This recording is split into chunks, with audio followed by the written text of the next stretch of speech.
Descorriendo el velo. La gloria del Evangelio en los pactos.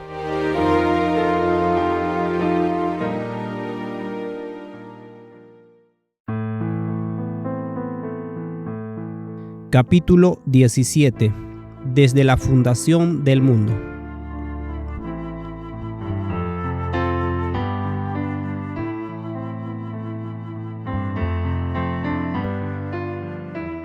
Si nosotros buscamos una definición del término mundo, encontramos el siguiente versículo, 1 de Juan, capítulo 2, versículo 16. Porque todo lo que hay en el mundo, los deseos de la carne, los deseos de los ojos y la vanagloria de la vida, no provienen del Padre, sino del mundo. ¿Qué es el mundo? ¿Qué es todo lo que hay en el mundo? Tenemos tres elementos. 1. Los deseos de la carne. 2. Los deseos de los ojos. Y 3. La vanagloria de la vida. Si nos remontamos al principio de la historia humana, vemos a Eva frente al árbol del conocimiento del bien y del mal, registrado en Génesis capítulo 3, versículo 6. Y vio la mujer que el árbol era bueno para comer, y que era agradable a los ojos, y árbol codiciable para alcanzar la sabiduría. Y tomó de su fruto y comió, y dio también a su marido, el cual comió así como ella. Aquí tenemos en este versículo el mundo y la fundación del mundo. Cuando Eva vio el árbol, ¿qué vio y qué sucedió? Cuando ella vio que el árbol era bueno para comer, los deseos de la carne se manifestaron. Él era agradable a los ojos, los deseos de los ojos se manifestaron. Era árbol codiciable para alcanzar la sabiduría, es decir, ser como Dios, la vanagloria de la vida se manifestó. En el jardín del Edén, el hombre toma una decisión basada en esos principios mundanos o carnales, alejándose radicalmente del ágape de Dios. Así el mundo fue fundado. El mundo caído en el cual habitamos comenzó con la entrada del pecado en esta tierra. Recordamos que la gracia de Dios, el perdón y el don del Espíritu Santo estaba disponible para la humanidad desde antes de la fundación del mundo, tal como menciona Efesios capítulo 1, versículo 3 al 10. En caso de que el hombre pecara, ya estaba en los planes de Dios desde antes de su creación el darle perdón y poder para vencer al pecado. Dios, lleno de amor ágape, crea seres inteligentes con la capacidad de poder recibir máximo gozo de existencia mediante la perfecta libertad de elección. Esta libertad conlleva la libertad de no elegirlo. Esta libertad para interactuar con el ambiente implicó que cada ser inteligente sea único. Dios no creó clones. La libre expansión del desarrollo del carácter implicaba diversidad de seres y diversidad de capacidades. Eran libres de seguir sus intereses en el área donde Dios los hubiera bendecido, porque toda buena dádiva y todo don perfecto proviene de Dios. Santiago 1:17. ¿Cómo era la libre interacción entre todos los seres? El diseño inteligente y ágape del universo consiste precisamente en que Cristo, el Hijo unigénito de Dios, recibió todas las cosas del Padre para darlas. Y así descubrimos que el gozo de Dios es dar y el gozo del Hijo es recibir. Y este gozo entre el Padre y el Hijo se transmite al resto de la creación inteligente, que se suma a la alegría de ser libremente bendecido para bendecir. Así, en la creación del universo se armó un circuito de beneficencia en el cual nadie vive para sí mismo, sino que todos reciben de Dios por medio de Cristo para darse en bendición a los demás. Nadie fue creado para vivir para sí, como dice Romanos 14:7. Y es justamente en este diseño de libertad estricta, con diversidad de dones, que resulta en una infinita diversidad de seres. Allí es donde se abre la puerta para que alguien elija rechazar el amor de Dios y envidiara y aspirara a ocupar la posición de algo, de alguno. En última instancia, la de Dios mismo. Así, Dios y su Hijo, en la creación misma del primer ser inteligente y moral, consideran y contemplan la posibilidad de la rebelión y a instancias de Cristo desarrollan un plan para resolver si la misma llegara a surgir. Allí es cuando el Padre se da el pacto eterno, le da el pacto eterno o sus promesas a su Hijo. Ese es el pacto eterno, el plan y las promesas de Dios a Cristo, como vemos desarrollado a través de toda esta serie. Esa es la gracia que existe desde antes de la fundación del mundo en Cristo Jesús. Sin embargo, es como con la caída del hombre que la operación de la gracia empieza su manifestación. Esta es la redención que se encuentra en la persona de Cristo. Leemos Isaías 42, versículos 6 y 7. Yo, Jehová, te he llamado en justicia, y te sostendré por la mano, te guardaré y te pondré por pacto al pueblo, por luz de las naciones, para que abras los ojos de los ciegos, para que saques de la cárcel a los presos y de las casas de prisión a los que moran en tinieblas. Cristo, siendo depositario de las promesas de Dios, las encarna y es dado como pacto al pueblo. ¿Cómo es Jesús? ¿Cómo en Jesús está el perdón y la salvación? Para responder estas preguntas, volvamos al principio y lo que sucedió al hombre cuando éste pecó. ¿Cuáles fueron las consecuencias del pecado? Básicamente dos. El hombre se perdió. Y dos, sus posesiones se perdieron. Perdió el dominio de la tierra. Pregunta: ¿cómo se perdió el hombre? Romanos capítulo 3, versículo 10 al 12 dice así: como está escrito, no hay justo ni aun uno, no hay quien entienda, no hay quien busque a Dios. Todos se desviaron, a una se hicieron inútiles. No hay quien haga lo bueno, no hay ni siquiera uno. Romanos capítulo 5, versículo 12 dice: por tanto, como el pecado entró en el mundo por un hombre, y por el pecado la muerte, así la muerte pasó a todos los hombres, por cuanto todos pecaron. El hombre perdió el control de sí mismo. Al elegir el pecado, heredó la mentalidad de Satanás y vino a ser esclavo del pecado. Quedó en un estado de cautividad y era incapaz de poder elegir nuevamente en su propia fuerza y voluntad a Dios. Se le hizo imposible. Todos a una se perdieron. No hay uno que pueda buscar a Dios. Todos se desviaron. Todos se hicieron inútiles. Todos entraron en enemistad con Dios. Al entrar el pecado, entró consiguientemente la muerte para todos los hombres. Ahora el versículo nos dice de Génesis, capítulo 2, versículo 17. Mas del árbol de la ciencia del bien y del mal no comerás, porque el día que de él comieres, ciertamente morirás. El hombre se separó de la fuente de vida y ciertamente habría muerto ese mismo día si Cristo no hubiese dado a sí mismo para ser su escudo y galardón. Cristo se interpuso entre la paga del pecado y el hombre. La rebelión del hombre contra Dios tuvo un impacto inmediato en la naturaleza. El hombre tenía dominio sobre ella y éste le sigue en la rebelión. Su discordia se manifestó en forma de espinas y cardos. Ya no estaría sujeta al hombre como antes. Hebreos capítulo 2, versículos 6 al 8 dice así: pero alguien testificó en cierto lugar diciendo: ¿qué es el hombre para que te acuerdes de él? ¿O el hijo del hombre para que le visites? Le hiciste un poco menor que los ángeles, le coronaste de gloria y de honra, y le pusiste sobre las obras de tus manos, todo lo que sujetaste bajo sus pies, porque en cuanto le sujetó todas las cosas, nada dejó que no sea sujeto a él. pero todavía no vemos que todas las cosas sean sujetas. Así, vemos que el hombre no tiene la creación, la obra de las manos de Dios, sujeta a él aún. Dios sometió al mundo y todo lo que hay en él al hombre, pero ese orden se mantenía en Cristo Jesús.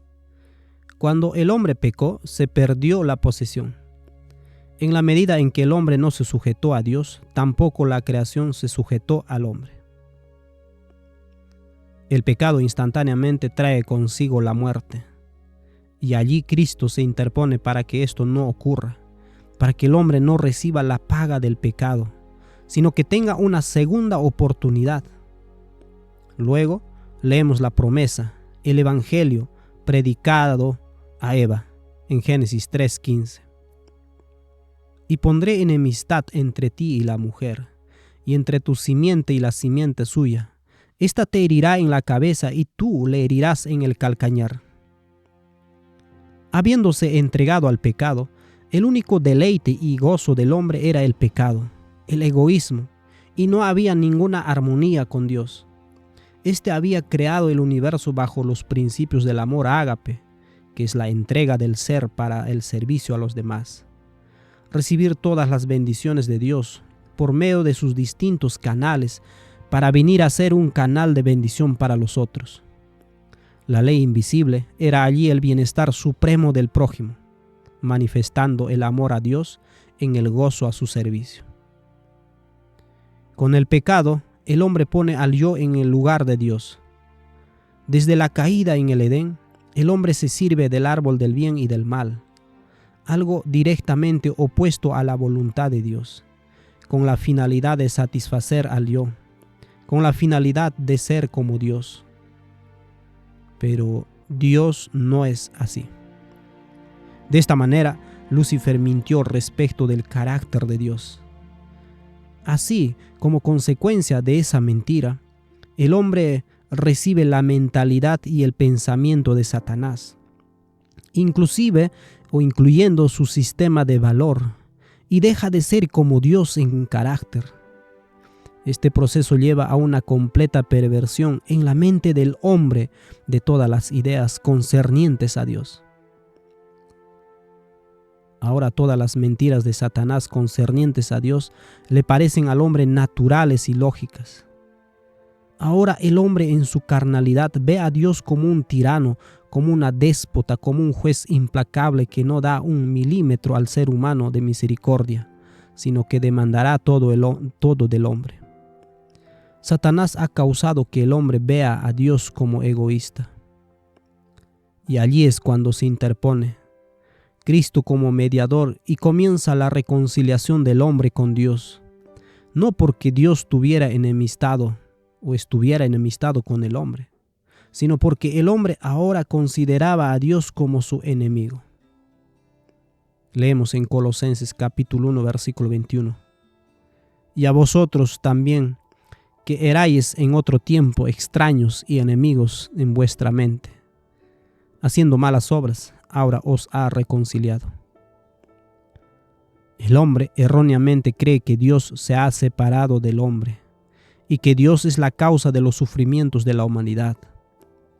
Esta hostilidad está en la mente del hombre, no en la mente de Dios. La misión de Cristo consiste en renovarnos la razón y el entendimiento y ponernos en paz para con Dios. Él hace esto al mostrarnos cómo Dios realmente es. Esta tarea de reconciliación la toma Cristo sobre sus hombros en el momento del pecado del hombre y le coloca una puerta de escape al poner enemistad contra la serpiente antigua en el hombre. Es una puerta para que éste, si así desea, pueda abrirla. Es decir, esta enemistad que Dios comienza poniendo en el hombre por medio de Cristo, porque la enemistad está en la simiente de la mujer, que es Cristo, es la posibilidad para que el hombre elija diferente, elija a Dios. Este plan consistía en que el Hijo de Dios, el amado del Padre, el Verbo de Dios, el poder de Dios, la imagen del Dios invisible, el autor de la vida, el resplandor de la gloria del Padre, el Espíritu de Dios, el que hizo el universo y toda vida, juntamente con su Padre, diera su vida para que el pecador tuviera una buena segunda oportunidad. La vida de Cristo fue dada para que el hombre pudiera escapar del pecado y la condenación que el pecado trae. Esto es precisamente la salvación, la gracia de Dios en Jesucristo. Y nos preguntamos, ¿cómo ocurre esto?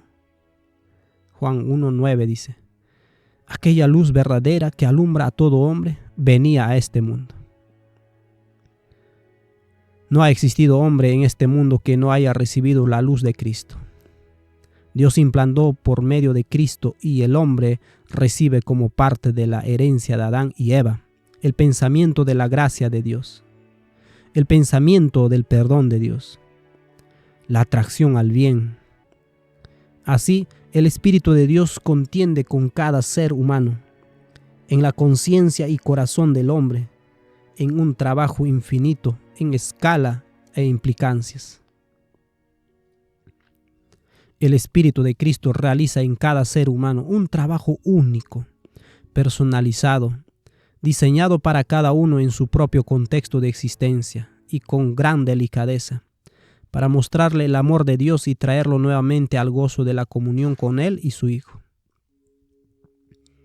Esta enemistad implantada es cultivada y incentivada por el Espíritu de Dios, guiando a todos al arrepentimiento para que todos los hombres sean salvos.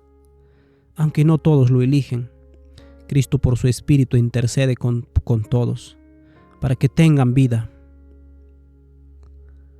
¿Dónde más vemos esto? 1 Corintios 1:23 al 30 dice: pero nosotros predicamos a Cristo crucificado, para los judíos ciertamente tropezadero y para los gentiles locura, mas para los llamados así judíos como griegos, Cristo poder de Dios y sabiduría de Dios. Mas por Él estáis vosotros en Cristo Jesús, el cual nos ha sido hecho por Dios sabiduría, justificación, santificación y redención. Dios da su sabiduría en la persona de Cristo. Esto lo vemos claramente cuando Cristo se identifica a sí mismo como la sabiduría. Lucas 11:49 dice: por eso la sabiduría de Dios también dijo: les enviaré profetas y apóstoles, y de ellos a unos matarán y a otros perseguirán. Mateo 23:33. Serpientes, generación de víboras, ¿cómo escaparéis de la condenación del infierno? Por tanto, he aquí yo os envío profetas y sabios y escribas, y de ellos a unos mataréis y crucificaréis, y a otros azotaréis en vuestras sinagogas, y perseguiréis de ciudad en ciudad. Jesús, en su discusión con los fariseos poco antes de su crucifixión, se identifica a sí mismo con la sabiduría de Dios. En la versión de Lucas, Jesús dice que la sabiduría de Dios envía a los profetas y apóstoles. En la versión de Mateo, Jesús dice: yo os envío profetas, sabios y escribas. Cristo, naturalmente, estaba haciendo referencia a la palabra de Dios, y en ella encontramos y encontraremos la ampliación de Cristo en su ministerio como la sabiduría de Dios al mundo. Proverbios capítulo 1, versículo 20 al 23 dice así: la sabiduría clama en calles, alza su voz en las plazas,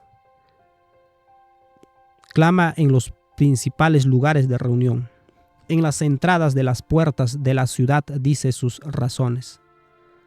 ¿Hasta cuándo, oh simples, amaréis la simpleza, y los burladores desearán el burlar, y los insensatos aborrecerán la ciencia?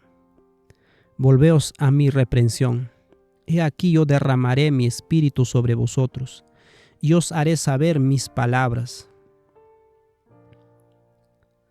Juan capítulo 7, versículo 37.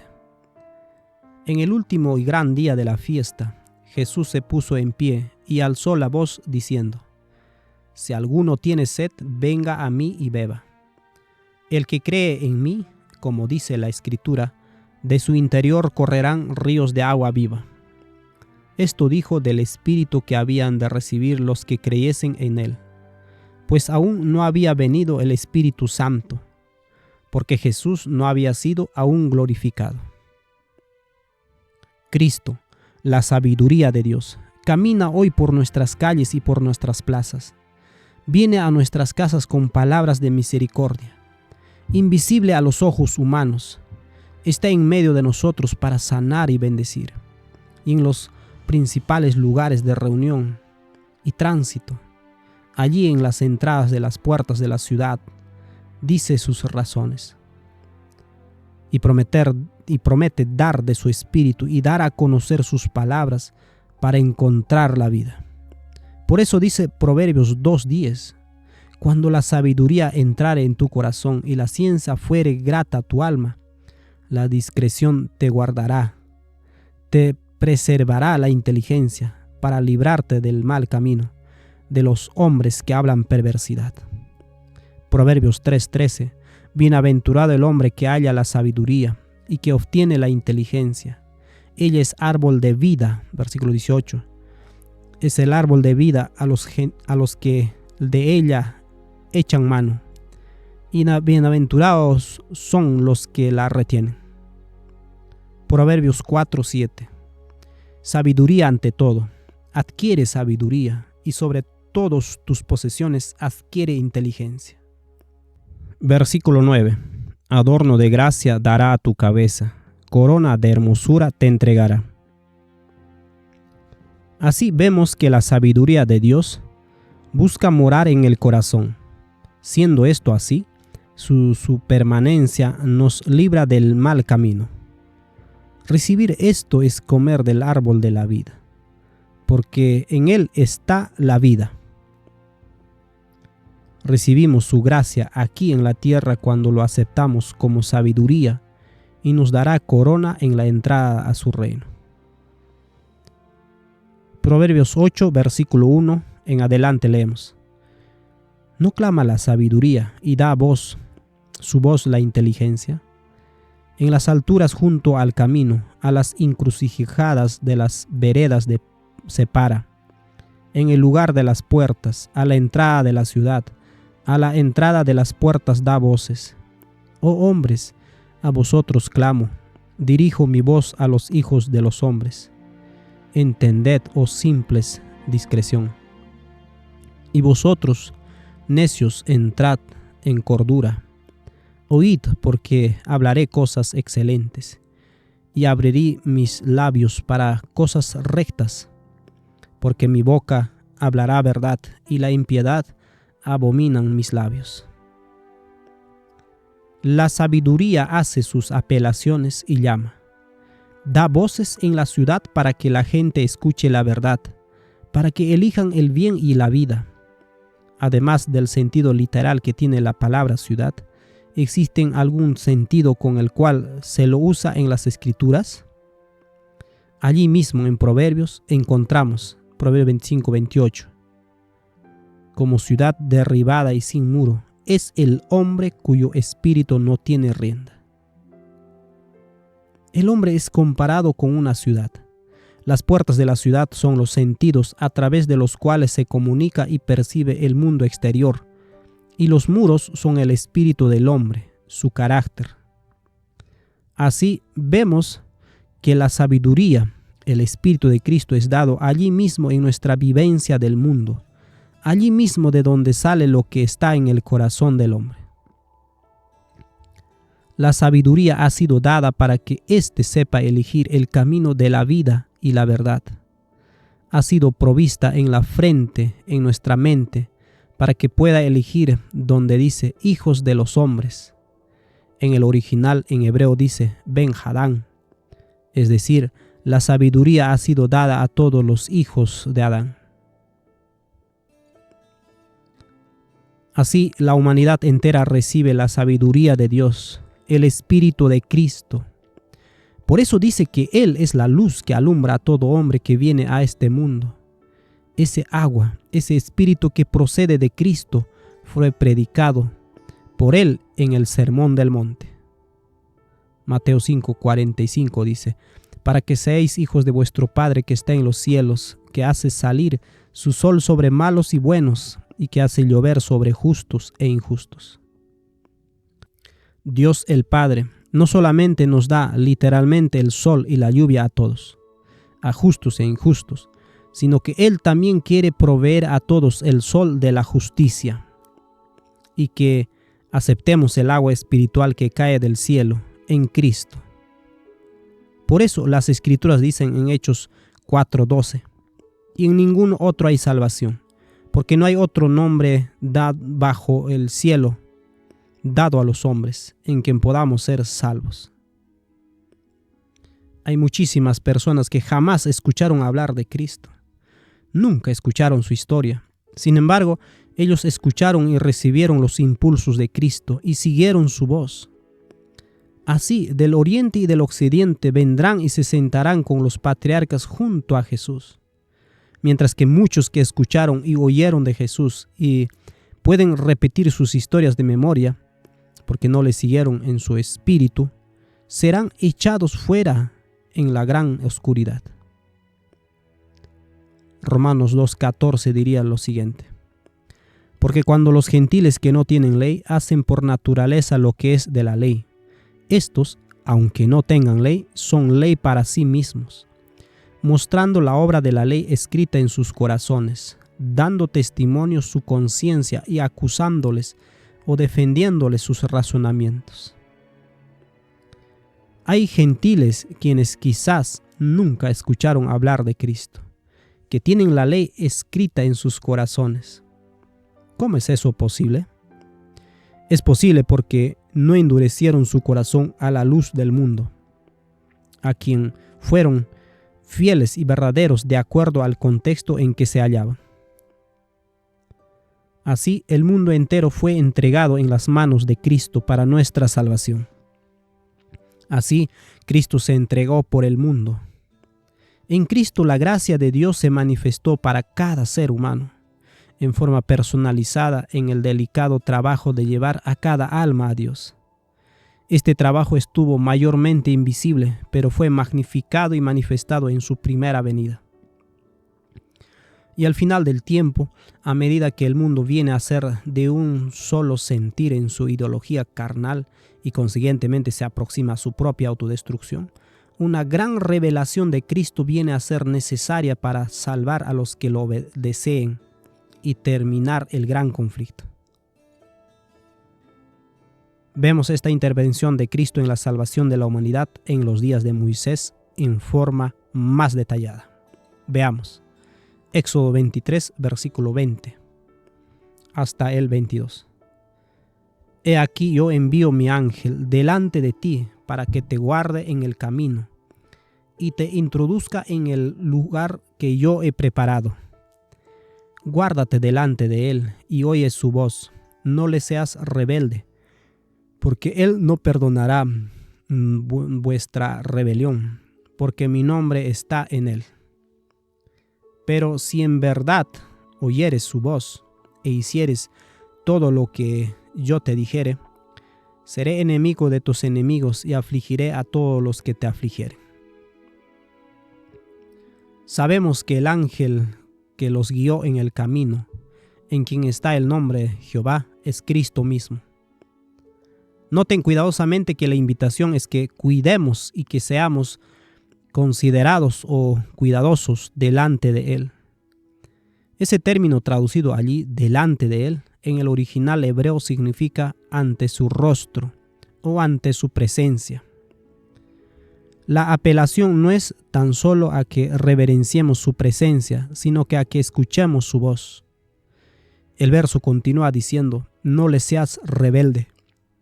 Si buscamos esta palabra en el diccionario en Strong, encontramos como marar, que quiere decir gotear, amargo, afligir, amargamente, amargar, amargo, amargura, enfurecer.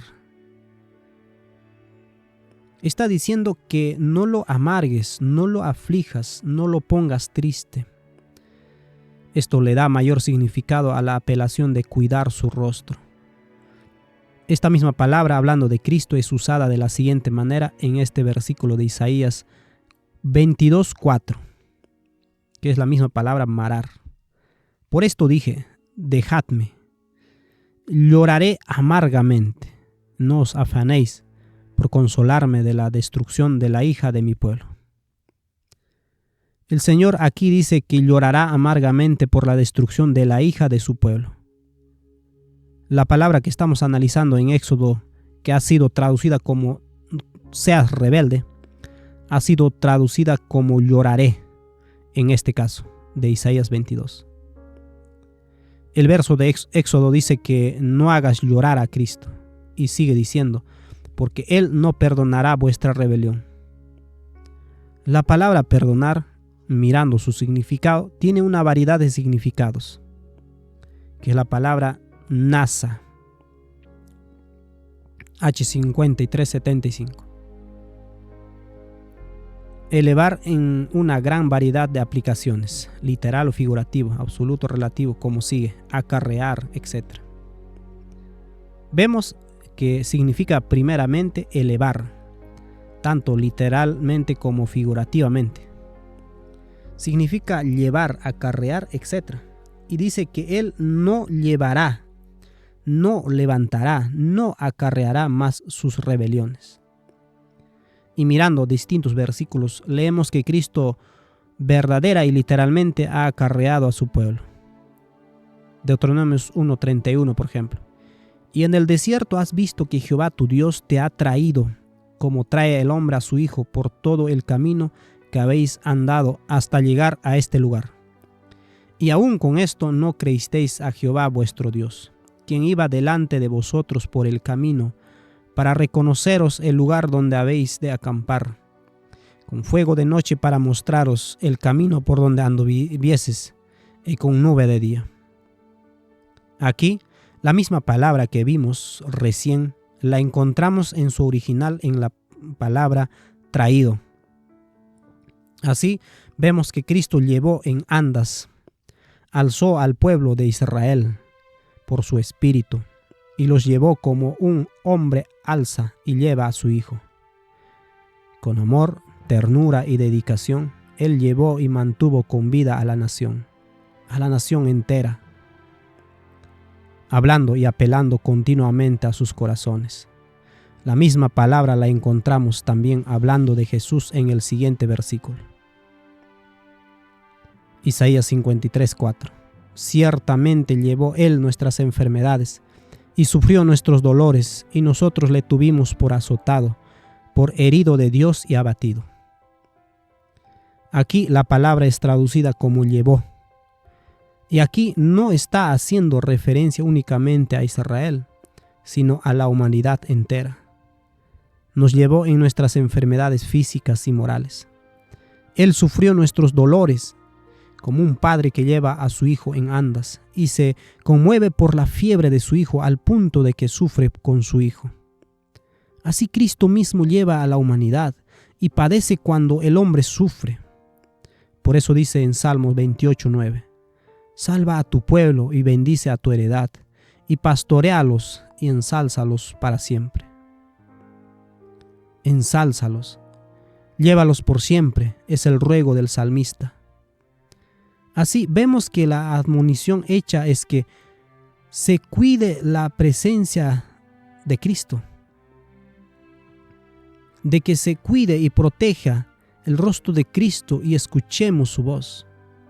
Porque si no hacemos eso, Él llorará amargamente y nos tendrá que soltar. No podrá llevar más nuestras rebeliones. Nos tendrá que soltar a las pasiones irrestrictas de nuestro corazón irregenerado. El Espíritu de Cristo ha estado llamando a la puerta de cada corazón, rogando que se escuchara su voz de sabiduría. Desde el mismo principio, comenzando por Adán, Eva, Caín, Abel, Set, los moradores antediluvianos y todos los que le siguieron hasta nuestros días. Cristo, por medio de su Espíritu, contendía y contiende a la puerta de cada corazón. Gálatas 3:1 dice, oh Gálatas insensatos, ¿quién os hechizó para no obedecer a la verdad, ante cuyos ojos el Cristo fue ya descrito como colgado en el madero entre vosotros? ¿Cómo se le presentó Jesucristo a los Gálatas? Como crucificado. ¿Dónde? ¿Crucificado en Jerusalén? No. Entre ellos mismos en Galacia. ¿Cuándo? Allí, en ese tiempo presente. Lean cuidadosamente el texto nuevamente. Jesucristo les fue enseñado y presentado claramente, no por figuras, no oscuramente, sino que claramente como crucificado entre los mismos Gálatas. ¿Y cómo es esto? Veamos un poco más del contexto inmediato para obtener una imagen más completa. Gálatas 2:20. Con Cristo estoy juntamente crucificado, ya no vivo yo, mas vive Cristo en mí. Y lo que ahora vivo en la carne, lo vivo en la fe del Hijo de Dios, el cual me amó y se entregó a sí mismo por mí. Con Cristo estoy crucificado. ¿Cuándo? Ahora. ¿Estoy qué? Crucificado. ¿Solo? No. Cristo ya está ahora crucificado, nos dice Pablo. ¿Cómo es eso posible? El concepto de la cruz, aún antes de la crucifixión de Cristo, fue presentado y explicado por Cristo mismo. Vean lo que dice Marcos 8:31. Y comenzó a enseñarles que le era necesario al Hijo del Hombre padecer mucho y ser desechado por los ancianos, por los principales sacerdotes y por los escribas, y ser muerto, y resucitar después de 3 días. Esto les decía claramente. Entonces Pedro le tomó aparte y comenzó a reconvenirle. Pero él, volviéndose y mirando a los discípulos, reprendió a Pedro diciendo: Quítate delante de mí, Satanás, porque no pones la mira en las cosas de Dios, sino en las cosas de los hombres. Y llamando a la gente y a sus discípulos les dijo: Si alguno quiere venir en pos de mí, niéguese a sí mismo y tome su cruz y sígame. Porque todo el que quiera salvar su vida la perderá, y todo el que pierda su vida por causa de mí y del evangelio la salvará. Porque ¿qué aprovechará el hombre si ganare todo el mundo y perdiere su alma? ¿O qué recompensa dará el hombre por su alma? Porque el que se avergonzare de mí y de mis palabras en esta generación adúltera y pecadora, el Hijo del Hombre se avergonzará también de él cuando venga en la gloria de su Padre con los santos ángeles. Tomar la cruz es negarse a sí mismo. Tomar la cruz es seguir a Cristo, quien lleva mansamente su cruz. Tomar la cruz es, si la ocasión lo demanda, sufrir y poner la vida por Cristo. Tomar la cruz es morir al yo. Tomar la cruz es no avergonzarse de las palabras de Cristo. Tomar la cruz es ser rechazado por los ancianos, principales sacerdotes y escribas. Tomar la cruz es sufrir la resistencia y el rechazo de aquellos a quienes se apela. Sufrir la cruz es recibir el vituperio. La cruz es el vituperio de Cristo. Miramos a Cristo y vemos que todos los días sufre las agonías de la crucifixión. Esto vemos en Gálatas 3:1, Hebreos 6:6. ¿Por qué? ¿Y cómo? Porque Él lleva en su espíritu a todo ser en este planeta, y a la puerta de todos los corazones está llamando y es constantemente golpeado por la enemistad en ellos. ¿Por qué lleva esta cruz? Porque de tal manera nos ama, como a hijos, que estuvo dispuesto a dar su vida por cada uno de nosotros. Es su amor, anhela, en su amor anhela salvarnos, anhela como un padre por sus hijos que escuchemos su voz. Y la apelación a todo el mundo es que cuidemos su presencia, que protejamos su rostro, que nos aferremos a Él. Cristo te mantiene y te lleva en andas, aunque tú no lo sepas y creas que hay 2 pares de huellas en la arena en lugar de una. Nuestras rebeliones, nuestros rechazos, nuestras palabras, nuestros endurecimientos de corazón, nuestro cerrar el oído a su llamado, reprensión y convencimiento le duelen. Ver a sus hijos elegir el camino de la destrucción le hiere terriblemente. Sabe que si insistimos por su respeto que tiene por nosotros, nos va a tener que dejar librados a nuestra propia suerte sin protección, en manos del destructor. Por eso se entristece y llora. Vean cómo lo describe el siguiente versículo. El pueblo de Israel había estado 18 años en idolatría y había adorado a todo Dios, menos al verdadero. Y finalmente, Dios los deja en las manos de su elección. Y allí se vuelven a Dios. En Jueces 10:16. Y quitaron de entre sí los dioses ajenos y sirvieron a Jehová, y él fue angustiado a causa de la aflicción de Israel. Dios se angustia en la aflicción de Israel, cuando sufre el rechazo, cuando tiene que permitir que lo expulsen de su vida y los deja en sus designios. Él sufre y se angustia en toda la aflicción que le viene al hombre como consecuencia. Es una cruz porque luego sufre nuestro sufrimiento de las consecuencias del pecado. La cruz del Gólgota reveló a la humanidad los sufrimientos de Cristo y el Padre desde la fundación del mundo. Leemos en el libro de Isaías, capítulo 63, versículo 7 también. De las misericordias de Jehová haré memoria, de las alabanzas de Jehová, conforme a todo lo que Jehová nos ha dado, y de la grandeza de sus beneficios hacia la casa de Israel. ¿Qué les has hecho? Que les ha hecho según sus misericordias y según la multitud de sus piedades. Porque dijo: ciertamente mi pueblo son hijos que no mienten, y fue su Salvador. En toda angustia de ellos, él fue angustiado, y el ángel de su faz los salvó. En su amor y en su clemencia los redimió y los trajo, y los levantó todos los días de la antigüedad. En toda la angustia de ellos fue angustiado. A veces vemos a nuestros hijos sufrir algún golpe y dolor. Viven una situación que los apena terriblemente y lloran. Como padres, nuestro corazón se conmueve y siente con ellos el dolor que tienen. ¿Cómo nos gustaría extender nuestro corazón y cubrir el dolor de ellos? Así, pero mucho más aún es el amor de Jesucristo, porque Él es santo, puro, perfecto, lleno de amor ágape, y nosotros somos débiles y malvados. Mi mente no puede alcanzar ni comprender tanto amor, tanta misericordia. Porque ¿cuántas muertes hay hoy? ¿Cuántos suicidios? ¿Cuántos hambrientos y sin hogar? Es terrible. Todo esto Cristo lo ve, todo esto lo contempla y su corazón se desgarra. Todo esto tiene que soportar mientras tierna y amantemente ruega que se le escuche. Y tenemos a su pueblo. Su pueblo escucha. ¿Lo escucharemos? Por eso dice el versículo que entre los Gálatas está Cristo crucificado. Y hoy también entre nosotros está crucificado. Cada endurecimiento del corazón es una espina en la cabeza de Cristo. Cada rechazo a la voz del Espíritu de su misericordia es un clavo en sus manos. Así la Biblia nos presenta al Cordero que fue inmolado desde la fundación del mundo. Todo para que podamos aceptarle y con él recibir su perdón y vida.